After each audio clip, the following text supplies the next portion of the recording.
Oh, God, you have great questions. Again, who in the hell writes these questions? I know you do, but my God, these are great. Wow. I thought this was going to be an easy question. Usually you get to the last question. It's like, just take it home. That is a really good question. So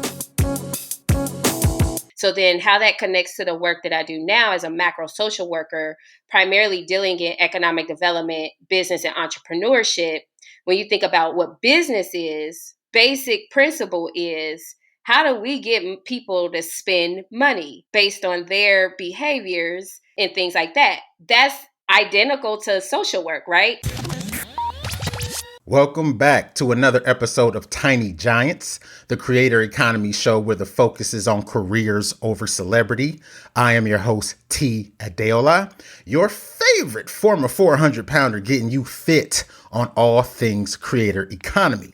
So the voice you just heard was of today's guest, KeAnna M. Daniels, who is a macro social worker. And pop quiz, and don't lie to me. How many of y'all knew what a macro social worker is and what they do? Are you one of the enlightened ones who been new, or are you like most of us and you're today years old? And this one was especially illuminating for me because I'd actually known Key for a while now, but I had no idea of the depth of her expertise and how she sat at the intersection of social work, entrepreneurship, and economic development. So this is going to be a real special one that I'm ecstatic to share with you. KeAnna M. Daniels is a serial entrepreneur, change agent, super connector, ecosystem builder, and servant leader in her communities. She is also a social worker with an emphasis on social and economic development, entrepreneurial ecosystem building, convening and connecting, creative, engaging, and inclusive facilitation. She has a strong commitment to entrepreneurship and innovation, diversity, equity, and inclusion, providing equal access to opportunity and curating safe spaces. She empowers people to live their best lives by taking risks based on faith and to live on purpose with intention to execute with excellence. She's adopted the practice of learning the lesson in every situation, good, bad, ugly, or indifferent. And as a result, she's made faith over fear a lifestyle from the way she thinks to the risks she takes, both personally and professionally. So without further ado, let's hop into our conversation with Tiny Giant, KeAnna Daniels. Key, thanks so much for joining me. Thank you for having me, T. My pleasure. So the whole premise of this show is that you get big by going small, right? Don't try to boil the ocean. Don't try to be all things to all people. Pick a lane and then dominate that space, which you have unquestionably done. So tell us that story. Take us on that journey, right? Because in theory, you could have been anything, right? If we go back to your, third grade class and they ask you what you want to be when you grow up, you could have been the president. You could have, drove a race car. You could have done whatever you wanted to be, but obviously you landed where you landed. So tell us that story. Take us on that journey. How did you pick the space that you wanted to own? Great question, first and foremost. And I love the concept of going small to go big. And how that translates for me is that's really just getting focused and clear. And so I don't think I chose my journey. My journey chose me. And what I'm doing chose me. It is my lived experiences, both professionally and personally, that led me to where I am today, quite honestly. What I wanted to be when I was younger is not who I am today. And I'm absolutely okay with that. Funny story. This is really a funny story. I laugh about this with my family. When I was a kid, I used to love cleaning. Loved cleaning. I'm a very tidy person. And I think I loved cleaning because it was a release. It was a therapeutic practice. And so when I was younger, I'm glad I'm not what I said I wanted to be. My little young mind, who did not have all the knowledge at that time, I was probably like 6, 7. I said I wanted to be a maid. Wow. Right. And then I said that it wasn't a maid that I wanted to be. I wanted to own my own cleaning service, right? So you think about that as entrepreneurship. At the end of the day, I am an entrepreneur. So in some aspect, I am what I wanted to be. However, as I journeyed through life and got older, got more exposed to social settings and community settings and volunteerism as a result of my mother being who she is. She was very well connected in the community. She was a community activist, community developer. And she brought us to a lot of meetings. I got exposed to those things. And then as we got older in elementary, middle school, and high school, we got really connected in the like NAACP Youth Council, End Zone Club, that was college preparatory. So, all of these communal things giving us leadership opportunities and networking and understanding what the needs of our community was. And my mom also being a counselor and social worker, if you will, and working in nonprofits, that exposed me first and foremost to the work that I'm doing now. So you could say that the apple didn't fall far from the tree, because in a lot of ways I am continuing the path in the trail that my mom blazed, but in a very different way, in my own way. And it was never intentional to do what she did. But I think by way of her being a single mother primarily, and taking my siblings and I to those community meetings and being exposed to the conversations, to the thought leadership and partnership, and to seeing Black people in leadership and at a communal level strategize and innovate and plan for bettering our community, revitalizing our community. A lot of what I'm doing today, those seeds were planted in those meetings, us running around, not really paying attention intentionally, but kind of hearing the meetings and I think those seeds being planted as a way of us just being there. So what I do today, I'm an economic development strategist. I'm a macro social worker, essentially. So what macro social work is it's the high level policy, economic development type things, business, entrepreneurship, the economic impact of social justice, instead of, doing therapy and counseling. So that's high level what I do. And more specifically, what that looks like is I do a lot of work with entrepreneurs and small businesses, specifically and especially for Black and Brown businesses, and even more so, especially for African American businesses. I love to create programs and curriculums that are culturally competent and inclusive, to eliminate ultimately the wealth gap and to create opportunities for economic mobility, and to create spaces for people who look like me at tables, and not only to be at those tables, but to have voices at those tables, and to advocate for us, right? I have been very privileged. I'll be honest about that. I've been very privileged academically, professionally, and again, because of the connections and the network that my mom created, and just kind of being her child and being exposed to that, I had access to that, but then had to go and create those and cultivate my own relationships, right? And so being exposed to so many amazing, resilient, powerful, innovative Black leaders, I think that was my awakening or introduction into the work that I'm doing today. And my academic journey kind of just, through my practicum experiences, led me into the work that I'm doing now, even more so, because I've done everything pretty much out of order, I would say. So when I was in undergrad, just for instance, I took I started off freshman year, completed my whole freshman year as a business management major. I knew I always wanted to go into business, ownership. I wanted to be in leadership, because I think I noticed those qualities and characteristics in myself at a young age.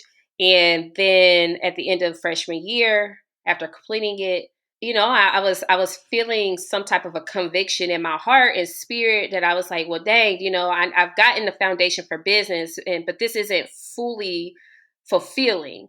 I have a heart for people. So what I did was I transferred to social work and minored in entrepreneurship. But in social work, my concentration was ex-offenders and reentry. And that was not something that was completely a norm. The reason that I got exposed to it very transparently is because I was exposed to the hood. I was exposed to the hood. I was As were exposed. we all, right? Right. I was exposed to local drug dealers, to be honest with you. And I met a few of them that really, after going to prison, because they are making decisions based on environment, based on lack, based on, survival.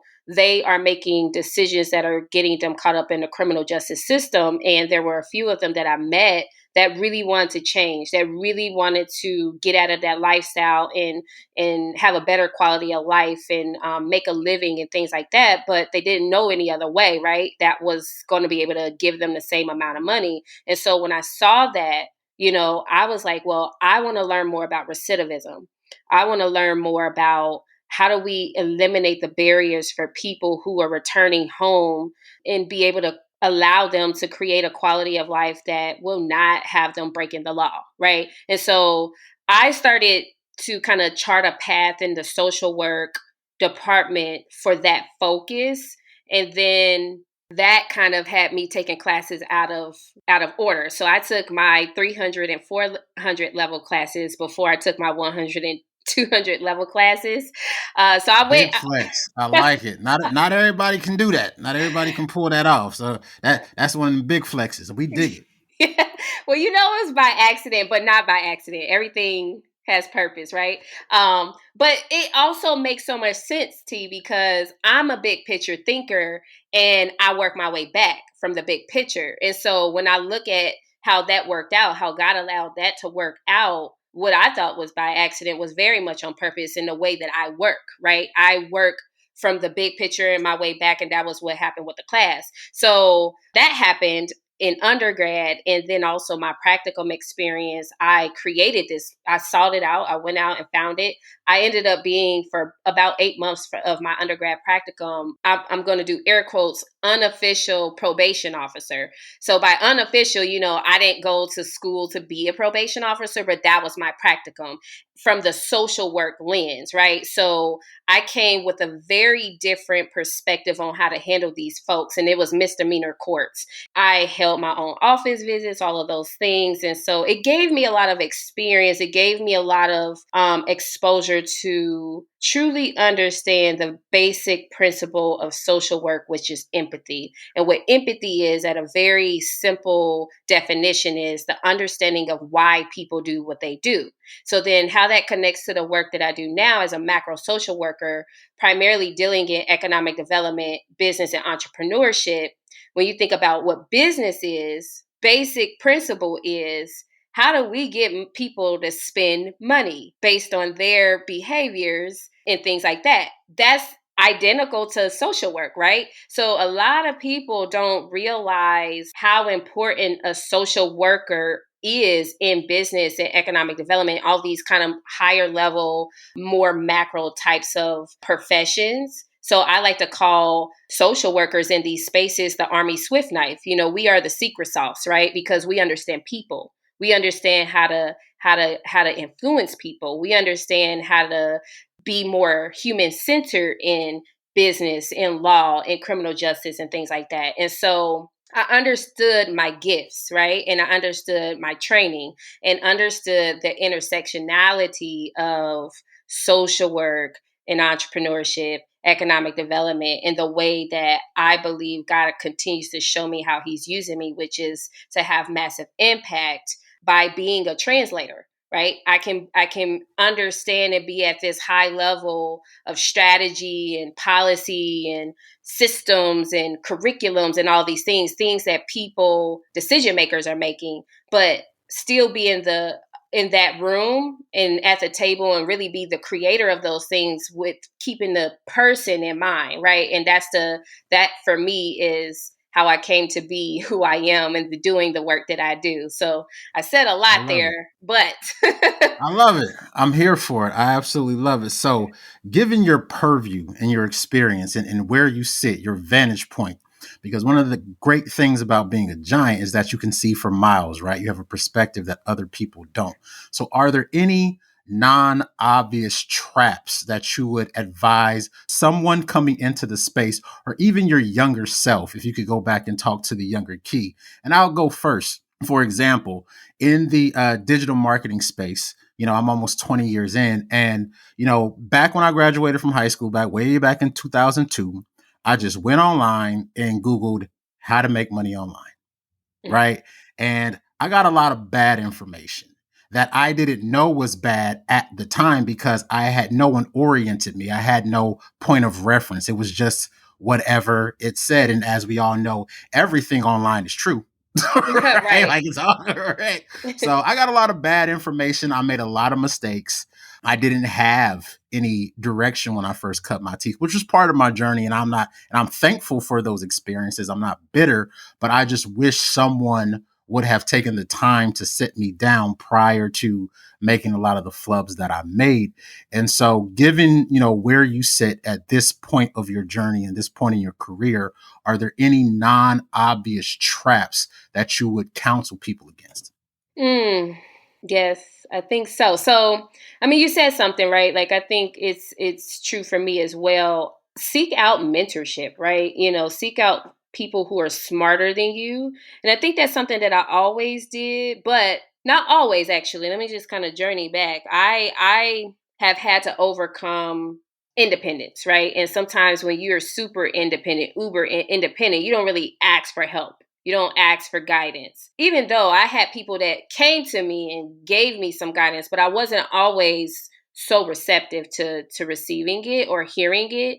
And so I think that was more of a barrier for me early into my career. I had to learn how to receive help and guidance and things like that. But once I got to a point where I was able to receive the help, it put me on a track to always, or getting more comfortable seeking out people that were smarter than me and being in rooms where I had room to grow and not be the smartest person, right? Because, if you're the smartest person in the room all the time, how are you growing? And, life is a journey, it's an evolution, and we're supposed to be constantly evolving, becoming our better selves and becoming smarter, gaining new skills and talents. And everybody at this point in my life, everybody's a teacher. So also not to judge a book by its cover. And that can mean a number of things, right? And don't just look at a person and think that they have nothing of value to add to you, right? And don't just look at age as a source of wisdom, right? Anybody, younger, older, the same age as you, can be a vessel of information, knowledge, guidance. It just depends on where you are in your journey and in the season. And if we're going to be open and receptive to hearing what they have to say. And maybe in the moment, and this is something that I've had to learn as well on my journey, I'm a person that doesn't always catch the lesson in the moment. Sometimes I gotta let it marinate, and I'm a learn by doing kind of person. So I do think it's highly important to understand yourself, be very self-aware, really spend some intentional time getting to know who you are, and how you show up, because that matters. So knowing that I'm a person who learns by doing, and I don't always receive information in the moment, I like things to marinate, and then the learn by doing piece comes into play where if I'm talking to someone else or if I'm in a different situation, I am going to seek to understand what some feedback somebody gave me so that I can understand why they said what they said, right? So that I can understand it for myself, and then I'll go back, right? But I didn't always used to go back and just let people know like, hey, what you said was right or not right, because there was a lot of pride. So I will also say, let the pride go. You cannot grow and you cannot become your best self when you're so prideful that nobody can tell you anything, right? And you can't ever be wrong. It is something to say about allowing ourselves to be humble. It's for our own good, right? And so I've learned these lessons, I would say the hard way, but now I'm in that mode of just kind of being in those spaces because I am so into growing and becoming my better self that even if I initially feel like a sting of like, oh, I'm rejecting this information, I don't look at the other person. I look at myself and try to understand like, why am I not able to receive this information? Is it because it's true? And I don't want to tell myself the truth, or is it because, I just need to understand a little bit better? So I think when you go high level, when you go on the top of the mountain and you have that bird's eye view of how everything is working, you can see the pieces at play and how they're all working together for the greater vision. And you can also see who was sent to you on purpose and who was not. And then it helps us to have better discernment for how to navigate the journey accordingly. I love that. I absolutely love that. And hats off to you. Let me give you your flowers now for having the self-awareness to not only acknowledge that, but also admit it. Because I think a lot of people know that about themselves, but they'll never tell anyone. Right. And I was just as guilty of that as anyone. So that is some solid advice for anyone at any stage of their journey. And I really appreciate you sharing that. This has been a riveting conversation with super connector KeAnna Daniels. So we're going to take a short break to pay them bills. So we'll be back in just a moment.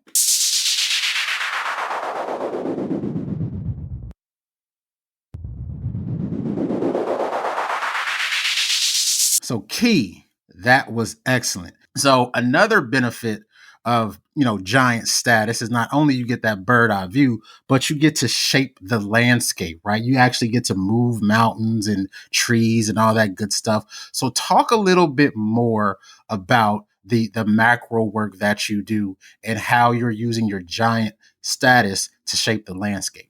Yeah. Well, and thank you also for that acknowledgement. I'll say this before I get into the next piece. It hasn't always been easy to be honest about our blind spots and our shortcomings. So I appreciate you saying that, and it just know that this is growth right here. You are not alone. The struggle is real. The struggle is very real. Right. My pleasure. You are very welcome. So yes, like the macro work that I do again. So this is, I'm going to preface it with this. I am a spiritual person, meaning that I believe in relationship over religion with my higher power, which is God. And I believe in Jesus, Holy Spirit. So for me, understanding why I was created is highly important. It's been very pivotal to the way that I can show up in the work that I'm supposed to do for other people. Right. And so my contributions to this world are being able to use my platform, my influence, my education, my networks, my knowledge and expertise to eliminate barriers for the underserved, for the underrepresented populations, and to make sure that I can create bridges for that upper mobility and filling gaps. And so having that knowledge really holds me accountable, that when I'm in these spaces, I never forget what the vision is and what the assignment is. And so a lot of people can get caught up when things are going really well for you. You kind of can get caught up in, oh, like, this is good. I'm good. This is stable. Like, and it becomes solely about yourself. But because I understand what my contribution is, it helps me to always remember that I need to hold space and create space for other people. And so I try not to conform, right? Like I pride myself on not conforming in spaces where I am the only, right? And by the only, it could be the only woman, it could be the only young person, it could be the only Black person, it could be the only, all three of those combinations, right? And I actually look at it as an advantage to advocate for people that look like me, who may not also have the education that I have, who may not also have the upbringing that I've had, who may not also have the resources that I have, because it is those people who need what we are talking about in the room the most, right? And so it is so fulfilling too. I am a person that recently I learned a lesson coming back to St. Louis, in that I am not a person driven by profit, but I am a person driven by passion and purpose. And so if I'm not making impact for other people, none of what I'm doing matters, right? And again, that's another standard for myself in my professional life. And the more that I climb and the more that I excel, the more that I get awards and accolades, none of that matters if the people that I'm talking about is not reaping any of the benefits, right? And that is for instance, like when I came back to Dayton, helping to diversify the entrepreneurial ecosystem and making sure that it's more inclusive, from the content that we have in curriculums and to the subject matter experts that come in to talk about and educate people, to the people who are on boards and in positions, like actual paid positions in institutions, right? Making sure that it is more of a safe space or inclusive place where people feel like they can show up their authentic self, because that is a hard thing to do, but it's something that it is a courageous thing to do, but it's something that I think that if people who look like me, Black people, did more of, we would excel so much more. And I know it's not always accepted. However, if we did it collectively, we could change the game. And so that's a number of ways that I like to use my gifts, if you will, and to encourage others. I have, God has shown me that part of my gifts also are like planting seeds and speaking life and motivating people and connecting people, and making sure that people have access, most importantly, to the resources that can change their lives. That was excellent. So what I want to do now is I want to get a sort of parental perspective from you, irrespective if you have children or not, because I'm a firm believer that you do not have to have kids to be someone's parent. You just have to pour into them. So if you pour into a young person, guess what? You're the parent. One of the things that I really love about you, something you've really helped me with, is that you have put a lot of structure and guardrails in my entrepreneurial journey. So just for a little bit of context, it's 3 years ago now, I entered the early risers cohort in Dayton, Ohio, and Key was one of my facilitators, along with a wonderful lady by the name of Gail Francis Johnson. And so they introduced me to the Kaufman curriculum and just introduced me to a lot of systems and processes that I previously was not exposed to. And so, we live in a world where a lot of young people, they want to be creators or influencers when they grow up. So if you go into that same third grade classroom, you ask a bunch of third graders, 7 and 8 year olds, what they want to be, you're going to hear IG model, YouTuber, gamer, that sort of thing. And the reason I like to highlight tiny giants like yourself is that whether or not they understand that, they actually are saying they want to be entrepreneurs.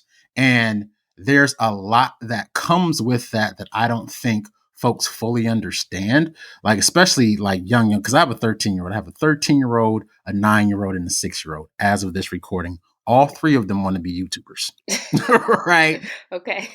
And so for people like myself, who have young people in my life who they want to be entrepreneurs, how would you coach me? How would you lead me? How would you guide me? Or how would you talk to my 13-year-old directly about what they need to understand about entrepreneurship and how that translates into their career path? Ooh, great question. Also, I just want to say that, like, I love how you opened my mind up to think about a parental perspective, not having children of my own. So, thank you for that.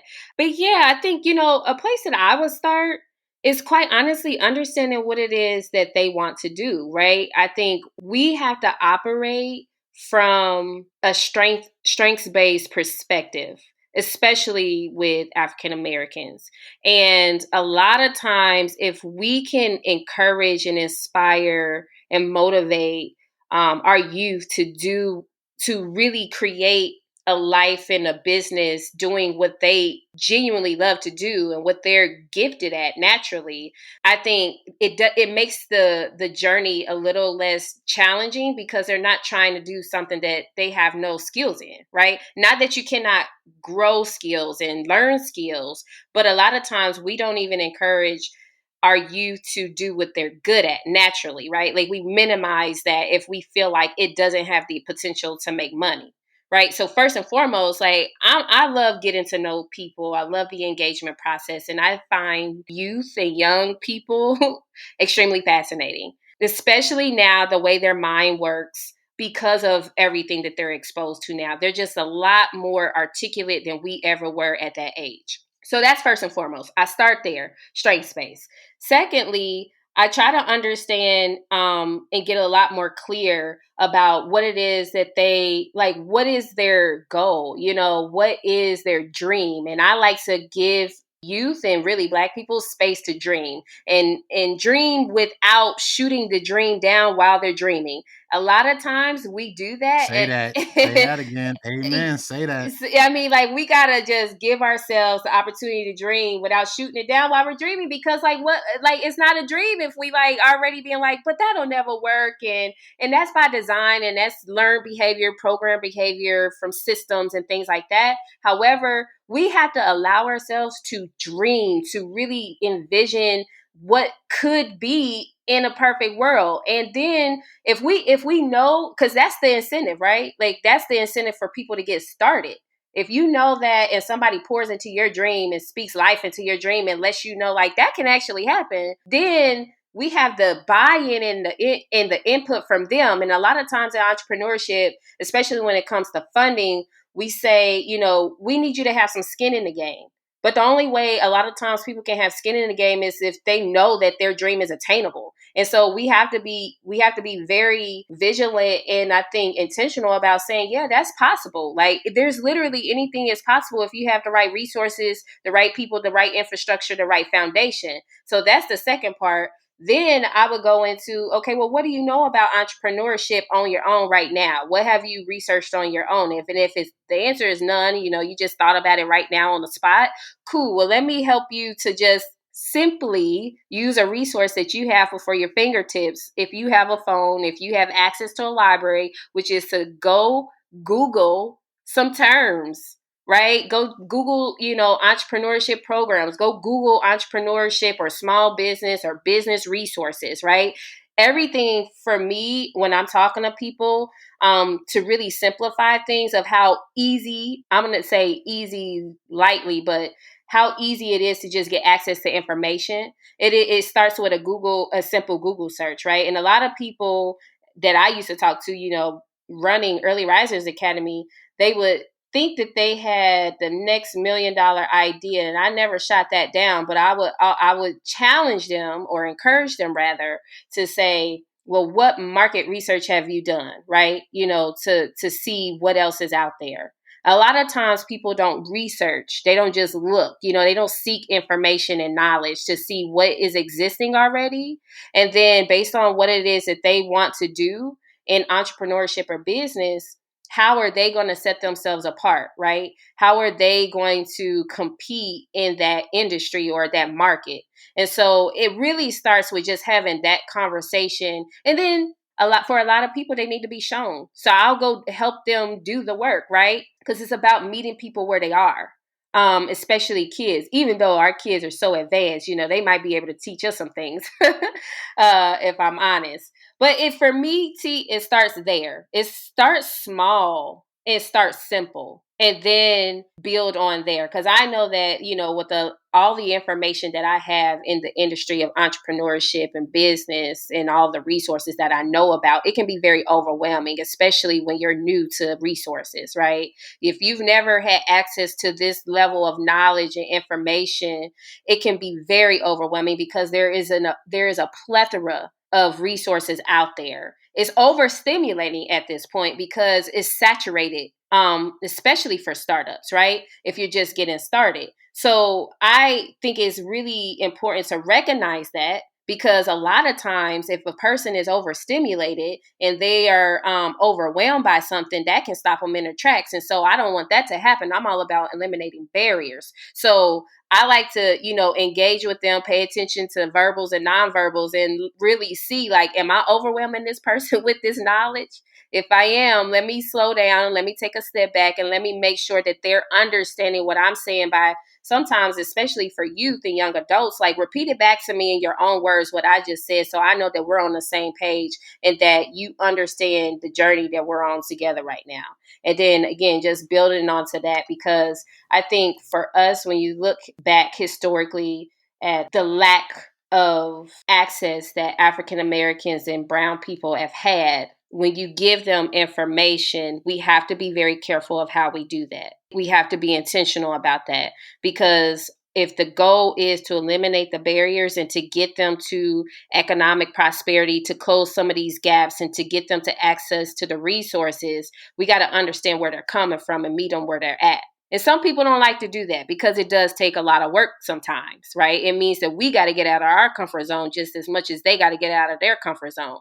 But if we really about making impact, that's what it requires. So that's where I would start, and then, keep adding on to there. Absolutely. I love that, because one of the things I've found, especially when I'm talking to my little people, is that when they talk about, being creators, even if they don't use that language, they typically approach it from one of two lenses. They either approach it from the lens of celebrity or art, right? I want to be the next Mr. Beast. I want to be TikTok famous. I want some form of internet stardom, or I'm artsy fartsy. I like to craft, and I just want to do this artistic thing and be paid for it. And there's more to that. One last thing, and then I'll let you on your way. And I appreciate your time. Is that, one of the things that I found, and one of my points of frustration when it comes to entrepreneurship, is that, to your point, especially for Black and brown founders in this moment, as of this recording, the ecosystem is very oversaturated. There's a lot of interest. There are a lot of programs, but the devil's in the details insofar as when you get to these things, they're like, oh, we like Lenovo, for example. I just got something from an email saying Lenovo is doing this partnership. They got this money for these Black and brown founders. Then you look at it, you have to have revenue between 100,000 and $1 million. And it's like, I ain't got that. Yeah. I don't have that yet. And so one of the things that you've really helped me with, and I wanted to thank you on air, that you really helped me stay encouraged, because it can be very, very disheartening when you go to who you're supposed to go to, you go through the proper channels, you seek the knowledge, and you go to the meetings, you do all of these things, and then for one reason or another, you get eliminated.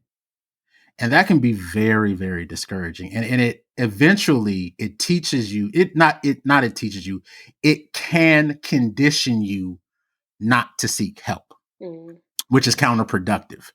And you've always had a real gift for keeping people encouraged, pouring into them, which is why when I decided to get back in the saddle and start this podcast, you were one of the first people I thought of, because I wanted to share this with the world. So this has been phenomenal. I appreciate your time.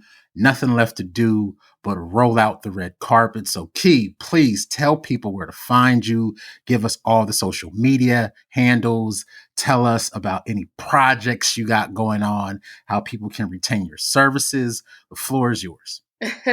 Well, first and foremost, T, thank you. I just appreciate you for the opportunity to come on your podcast and for thinking of me first. And it means a lot.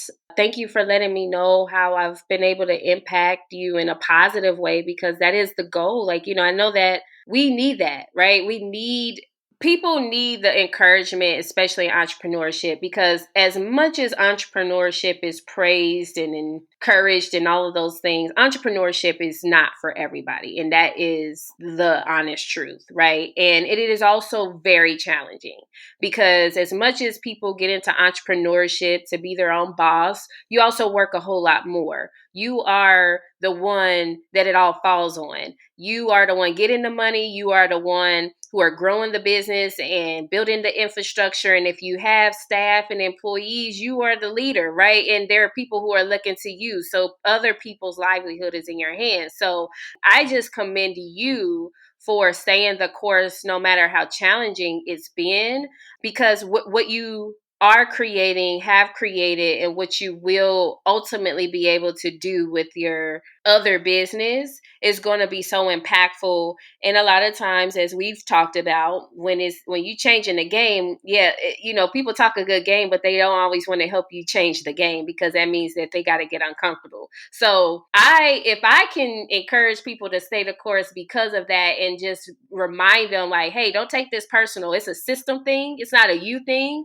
I'm here to do that, because we need to be reminded of that. Because if more of us believe that it was solely about us, just think of how many people would stop in their tracks of, changing the world.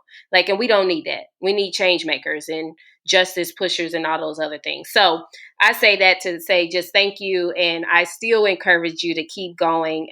And the people who are supposed to help you are going to come at the right time. And when it happens, and when it's supposed to happen, it's going to go off. So your lips to God's ears. Amen. In Jesus' name. Okay. And so where people can find me, I am primarily on LinkedIn at KeAnna Daniels. That is KeAnna Daniels.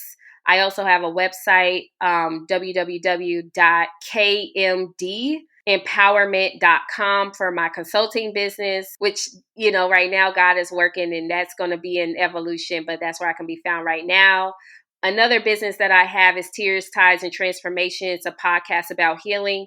And that website is www.tearstidesandtransformation.com. And we're also on Google and Apple Podcasts and Spotify.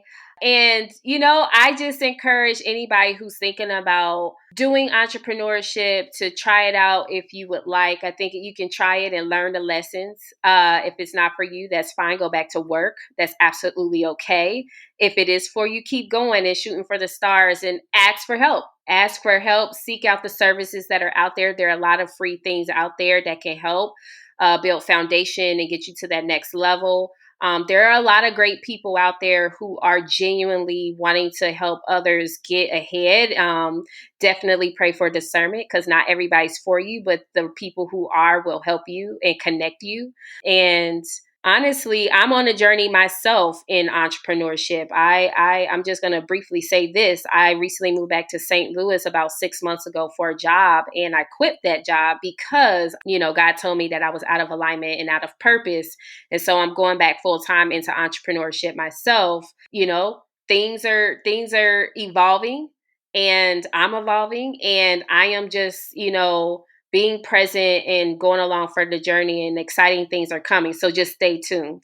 And thank you for the opportunity, T. My pleasure. And thank you. And so there you have it, folks. This has been a great, great conversation. Tiny Giants is an audio companion to, and the first chapter of, my first book, Beyond Buzzwords. Social media, mobile, and other marketing buzzwords ain't the half of it. Available on Amazon. If you enjoyed this podcast, chances are good you'll like the book too. I'm proud to say that while the book has aged, it's not dated.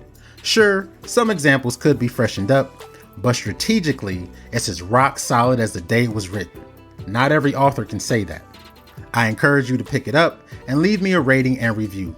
It really helps. I have like 1 rating on that book from my mom because she loves me, and I'm positive that you'll love it too. Head on over to tinygiants.tech for more episodes and whatever else I have going on. While you're there, leave me a voicemail with your question, comment, or feedback for improvement. I may play that voice recording on a future episode as I answer your question or address your concern. If you, your company, or school needs help with college, career, and creator readiness strategy, or to book me to speak, drop me a line at t@tinygiants.tech.